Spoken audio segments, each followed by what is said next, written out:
5. Okay, so what I did was, like I said, I told Carmen Gill that I had run into a friend, this guy, and he said, "Look, I got a lot of problems with my wife. We got problems, etc. Can you talk to your pastor and all that, and mention this and see what she says?" And so that's what I did with Carmen Gill, because I knew, and like I later found out in court, that it definitely prejudiced. I call her a spiritual whore. I'll explain that later. But anyway, and so I got into the conference call, and before I started talking, I said, "Look, Pastor, I ran into a friend of mine. I shared with him that I was coming here, and that and so he asked me to do a favor and explain to me that he was having all these problems with his wife, and they were having the problems sexually and all this, and that if I would share that to see what he should do." And so Carmen Gill, she goes, "Okay, what is this?" I said, "Well," I said, he tells me that when he goes to that his wife is not affectionate in bed or out of bed, number one, sexually. Number two, she doesn't like to hold hands, doesn't hold his hand, at all. She doesn't like to be hugged. She doesn't know how to. Doesn't even like to say "I love you." Doesn't even like to say any kind of affectionate words. That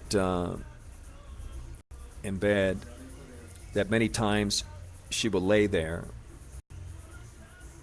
with her legs crossed, her arms crossed like this, and shivering like she's in a freezer. "Don't touch me," and just saying, "Don't touch me, don't touch me, don't touch me." So much so that he has to put on over her as many covers in order to get her warm. And that this goes on a lot. And that he doesn't know how to handle it. That on the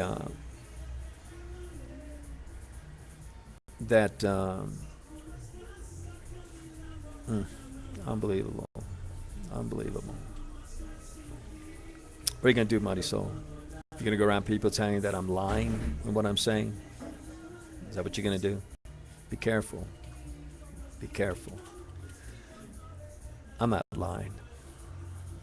I lived with this from 1991 until 2004. It's just like, and I had shared this with you, but let's go ahead and put it on the table. It's just like when we would go to church. And I would sit at the front. I didn't want to sit in the back. I would sit at the front, very front. And there are times you told me that you wanted to sit in the back. I said, "No, I'm not going to do it." Did it a couple times. Then I wouldn't do it. And you asked me, "Why won't you sit in the back?" And I told you. I said, "You know why? I'll tell you exactly why I won't sit in the back. Because when I sit in the back, I see all these couples. And they sit next to each other, and I see the wives. They got their arm around their husband, or they put their arm on his neck, and they're caressing his neck as they're sitting there listening to the word. Or the wife will put her head on his shoulder. And I said, I can't handle it. I can't handle it because you can't do any of that. You can't touch your husband. And what I'm saying is the same with Michael, and I know it. With Michael Henstow, it's the same thing. So see, I got two people. I know it was the same with Michael. And so anyway, I told you, I'm not sitting in the back because I cry inside. I just want to cry because my wife can't even be affectionate. And so I told you those times, I said, you want to sit in the back? You sit by yourself. I won't do it. And if anybody asks me why, I told you, I will tell them exactly why. So naturally, you didn't want that to happen because you had to keep up your appearance, the Busquets appearance. And so naturally, you would always sit up front with me. And a story in that area.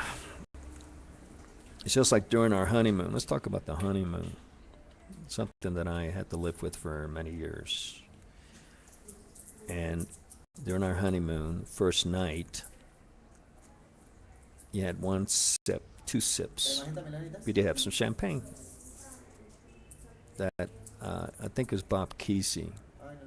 I think it was Bob Kesey that had ordered the champagne for us, and it was in the room, or wine. I don't remember. I think it was champagne, but anyway.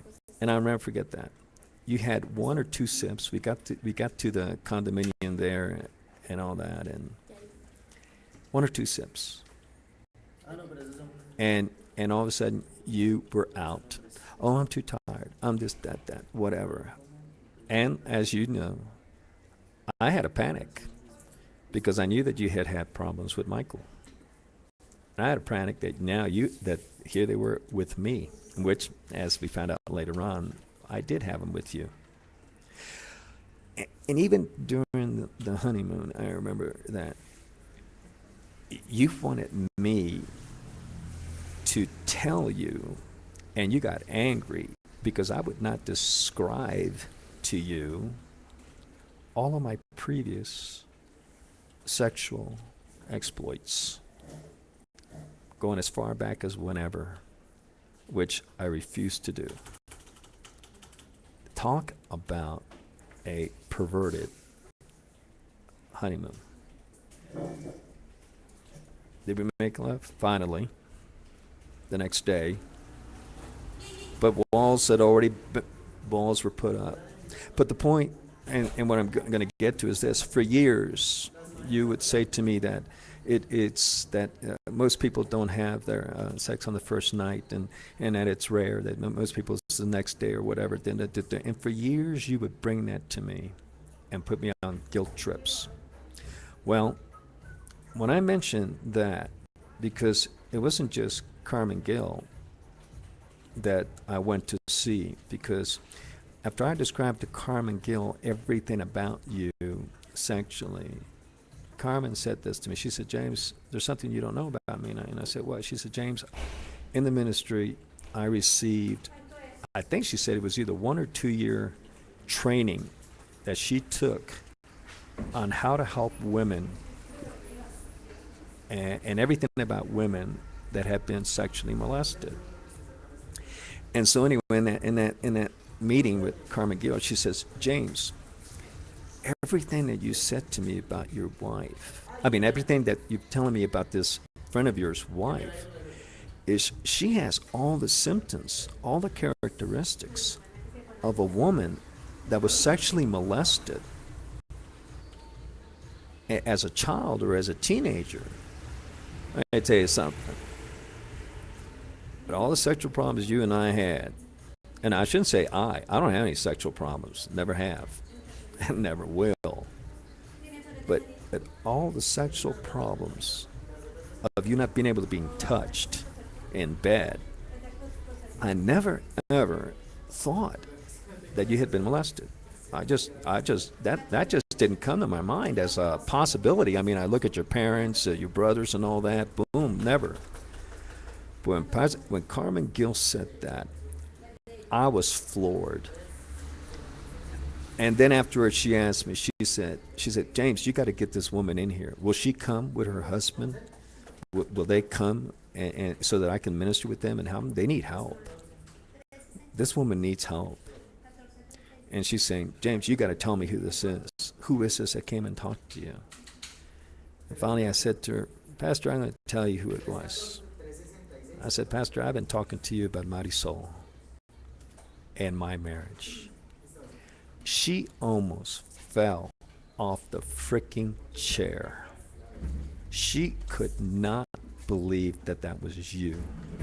Now, Busquets have real good, how do you call it?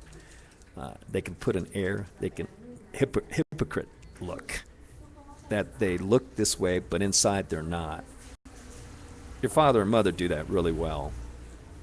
But anyway, so I told her, there's no way in hell you're coming in to talk to her with me, with anyone. It ain't going to happen because it hadn't happened throughout our whole marriage with your threats and all